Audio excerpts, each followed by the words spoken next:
श्री राम के माता पिता एवं भाइयों के बारे में तो प्रायः सभी जानते हैं, लेकिन बहुत कम लोगों को यह मालूम है कि राम की एक बहन भी थी, जिनका नाम शांता था। वे आयु में चारों भाइयों से काफी बड़ी थी। उनकी माता कौशल्या थी। ऐसी मान्यता है कि एक बार अन्य देश के राजा रोमपद और उनकी रानी वशिनी अयोध्या आए। उनको कोई संतान नहीं थी। बातचीत के दौरान राजा दशरथ को जब ये बात मालूम हुई तो उन्होंने कहा, मैं अपनी बेटी शांता आपको संतान के रूप में दूंगा। ये सुनकर रोमपद और वशिनी बहुत खुश हुए। उन्होंने बहुत स्नेह से उसका पालन पोषण किया और माता पिता के सभी कर्तव्य निभाए।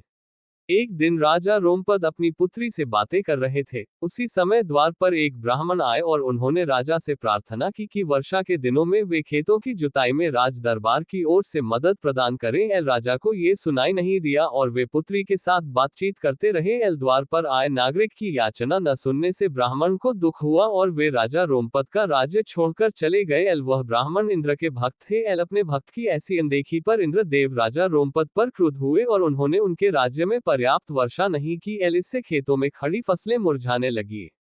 इस संकट की घड़ी में राजा रोमपद ऋषिशृंग ऋषि के पास गए और उनसे उपाय पूछा। ऋषि ने बताया कि वे इंद्रदेव को प्रसन्न करने के लिए यज्ञ करें। ऋषि ने यज्ञ किया और खेत खलिहान पानी से भर गए। इसके बाद ऋषिशृंग ऋषि का विवाह शांता से हो गया और वे सुखपूर्वक रहने लगे। बाद में ऋषिशृंग ने ही दशरथ की पुत्र कामना के लिए पुत्रकामेष्टि यज्ञ करवाया था। जिस स्थान पर उन्होंने ये यज्ञ करवाया था वह अयोध्या से लगभग 39 की.मी. पूर्व में था और वहां आज भी उनका आश्रम है और उनकी तथा उनकी पत्नी की समाधियां हैं।